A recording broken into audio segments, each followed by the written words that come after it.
جب حضرت عثمان غنی رضی اللہ تعالیٰ عنہ کا محاصرہ کر لیا گیا اور یہ خلافت کا آخری آپ کا دور ہے، 82 سال کی عمر تھی اس وقت آپ کی، اور یہ تاریخ کا دردناک باب ہے کہ حضرت عثمان غنی پر 40 دن تک پانی بند رہا۔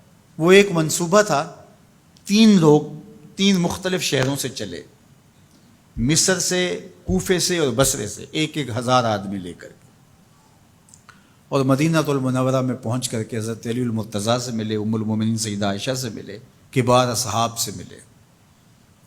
تو جو انہوں نے کہا تو انہوں نے ان کو کہا کہ نہیں، ایسی کوئی بات نہیں، فہمائش کر کے واپس بھیج دیا۔ حضرت عثمان غنی رضی اللہ تعالیٰ عنہ پر اقربا پروری کا الزام عائد کیا تھا، تو انہوں نے کہا کہ کوئی ایسی بات نہیں ہے۔ پھر یہ تھا کہ آپ نے کم عمر گورنر، کم عمر لوگ مقرر کیے، تو حضرت عثمان نے کہا کہ حضرت اسامہ بھی تو کم عمر تھے، حضور نے ان کو اگر مقرر کیا ہے تو یہ تو مثال ہمارے سامنے موجود ہے، لیکن یہ ایک منصوبہ تھا، اس منصوبے کے تحت یہ 3 جگہوں سے لوگ آئے تھے۔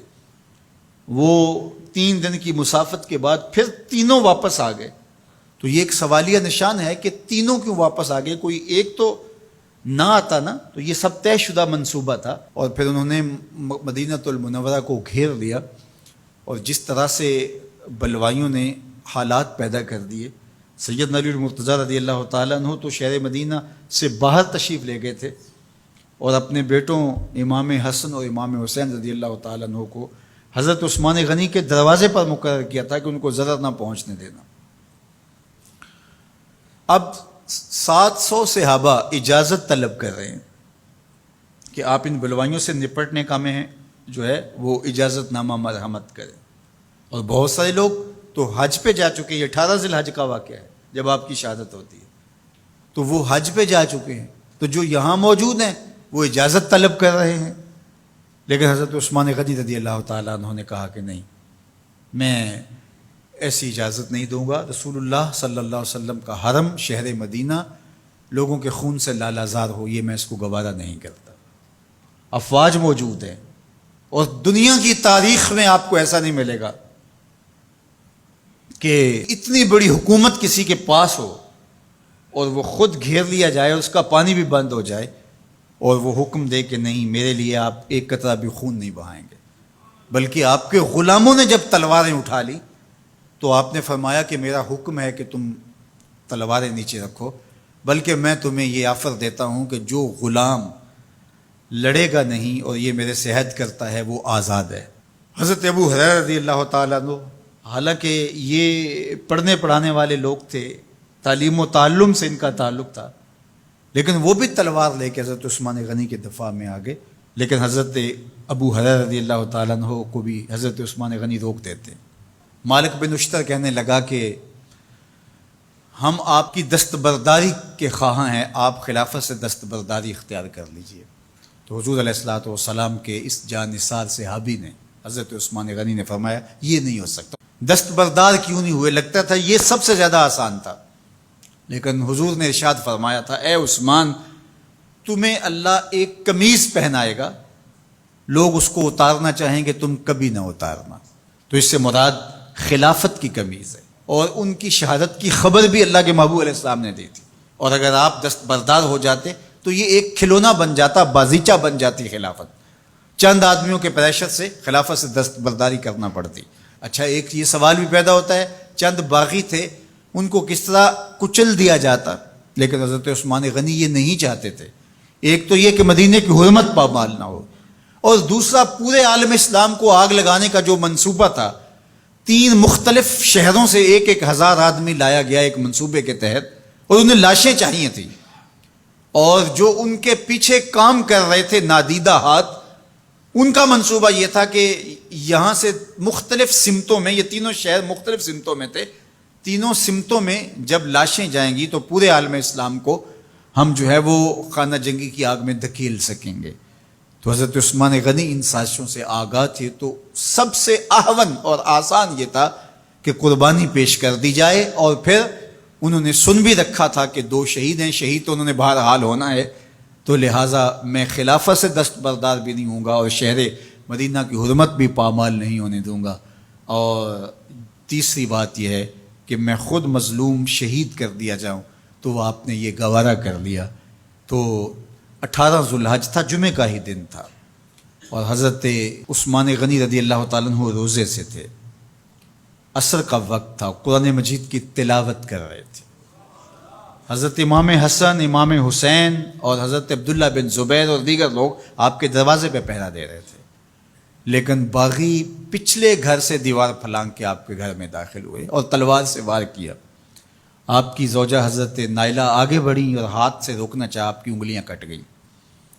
پھر دوسرا وار کیا تو حضرت عثمان غنی رضی اللہ تعالیٰ عنہ کا دایاں ہاتھ کٹ کے گر گیا۔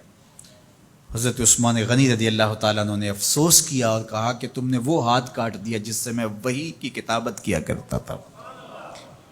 پھر اس کے بعد آپ پر 9 وار کیے گئے اور آپ کو شہید کر دیا گیا، اور آپ کا خون قرآن مجید پڑھتے ہوئے اس آیت پہ گرا، فَسَيَكْفِيكَهُمُ اللَّهُ وَهُوَ السَّمِيعُ الْعَلِيمُ۔ تو حضرت عثمان غنی رضی اللہ تعالیٰ عنہ مظلوم شہید کیے گئے، بھوکے اور پیاسے شہید کیے گئے، ظلماً شہید کیے گئے۔ حضرت عبداللہ بن عمر رضی اللہ تعالیٰ عنہ فرماتے ہیں کہ حضور فتنوں کا ذکر کر رہے تھے کہ فتنے ہوں گے، بہت بڑے فتنے ہوں گے۔ تو ایک شخص نے چادر اوڑھی ہوئی تھی اور وہ مجلس واعظ کے قریب سے گزرا جہاں حضور کچھ ارشاد فرما رہے تھے، تو آقا کریم نے اشارہ کر کے کہا اس دن یہ شخص حق پہ ہوگا۔ عبداللہ بن عمر کہتے ہیں کہ میں اٹھا اور جا کے دیکھا تو وہ حضرت عثمان تھے۔ تو میں نے حضرت عثمان کے چہرے کو پکڑ کے تھوڑا سا حضور کی جانب کیا اور میں نے کہا حاذا، حضور یہ اللہ کے محبوب فرمایا ہاں یہی، جب فتنے ہوں گے تو فرمایا یہ حق پہ ہوگا۔ تو حضرت عثمان غنی رضی اللہ تعالیٰ عنہ حق کی راہوں کے مسافر، جنہیں حضور کی زبان سے شہید کہا گیا، اور شہید کسی کا انجام ہوتا ہے، تو حضور نے فرمایا یہ شہید ہوگا۔ شہید وہی ہوتا ہے جو بحالت ایمان اس دنیا سے راہ خدا میں اپنی جان قربان کرے۔ فرمایا فَإِنَّمَا عَلَيْكَ نَبِيٌّ وَصِدِّيقٌ وَشَهِيدَانِ، اے پہاڑ رک جا، تو جانتا نہیں تیرے اوپر اللہ کا ایک نبی ہے، ایک صدیق ہے اور 2 شہید ہیں۔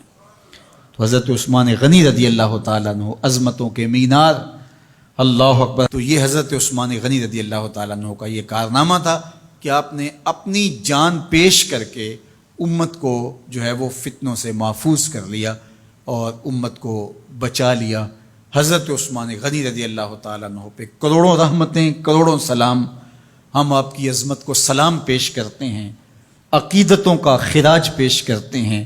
حضور کی خدمت میں ایک جنازہ لایا گیا اور حضور سے عرض کی گئی حضور اس شخص کا جنازہ پڑھا دیجئے، تو حضور نے انکار کر دیا، کہا میں جنازہ نہیں پڑھاؤں گا۔ تو صحابہ نے عرض کیا یا رسول اللہ، کبھی ماضی میں ایسا نہیں ہوا، جب بھی کوئی جنازہ لایا جاتا ہے تو آپ جنازہ پڑھا دیتے ہیں اور آپ نے آج انکار کر دیا ہے۔ تو فرمایا یہ شخص میرے عثمان سے بغض رکھتا تھا اور اس کو اللہ نے بھی اپنی رحمتوں سے محروم کر دیا ہے۔ حضور نے اس شخص کا جنازہ نہیں پڑھایا جو مبغض عثمان غنی رضی اللہ تعالی عنہ۔ تو اب آپ اندازہ کیجئے وہ کتنا بدبخت شخص ہے جو حضرت عثمان سے بغض اور دشمنی رکھتا ہے۔ حضرت عثمان غنی رضی اللہ تعالی عنہ سے اللہ کے محبوب علیہ السلام نے کتنی خوبصورت ارشاد فرمائی، میں اس سے حیا کیوں نہ کروں جس سے اللہ کے فرشتے بھی حیا کرتے ہیں۔ یعنی عثمان غنی وہ ہیں جس سے اللہ کے فرشتے بھی حیا کرتے ہیں، اور جو عثمان غنی کا حیا نہیں کرتا اس سے بڑا بے حیا کون ہو سکتا ہے۔ حاکم نے مستدرک کے اندر روایت ذکر کی ہے کہ بہت سارے صحابہ حضور کی بہت ساری خوبیوں کے مظہر تھے، اور سب سے زیادہ حضور کے خلق کے مشابہ حضرت عثمان غنی رضی اللہ تعالیٰ، اور خلق میں سب سے اونچا درجہ حیا کا ہوتا ہے۔ تو حضرت عثمان غنی رضی اللہ تعالیٰ عنہ حیا کے اس مقام پہ فائز المرام تھے جو انہی کا مقصوم تھا۔ اللہ ہمیں حضور کے اہل بیت، حضور کے اصحاب، بلکہ حضور کے در کی مٹی کی تعظیم بھی نصیب کرے۔ اقبال نے کہا تھا خاک طیبہ از دو عالم خوش ترست، آن خنک شہرے کے آنجا دل برست۔ ہمیں تو طیبہ کی مٹی بھی اچھی لگتی ہے اس لیے کہ وہاں محبوب جو رہتے ہیں۔ تو محبت تو اس چیز کی متقاضی ہوتی ہے، محبوب کی راہوں کو بھی سلامی پیش کی جائے۔ تو جو حضور علیہ السلام کے ساتھ منسوب اتنی وقی نسبتیں ہیں ان کا احترام کیوں نہیں کریں گے؟ تو حضرت عثمان غنی تو داماد رسول ہیں، حضرت عثمان غنی تو ذو النورین ہیں، حضرت عثمان غنی تو حضور علیہ الصلوۃ والسلام کے محبوب اور حضور علیہ الصلوۃ والسلام کے پیارے ہیں، ان کو جنت کی بشارت دی گئی ہے، عشرہ مبشرہ میں سے ہیں، 4 جلیل القدر خلفاء میں ان کا نام شامل ہے، اور پھر حضور کی 2 صاحبزادیاں ان کے نکاح میں آقا کریم نے ان کو شہید خود قرار دیا، اور میرے اور آپ کے آقا و مولا نے کہا آج کے بعد کوئی عمل عثمان کو نقصان نہیں دے گا، اور کہا عثمان سے میں حیا کیوں نہ کروں، اس سے اللہ کے فرشتے بھی حیا کریں۔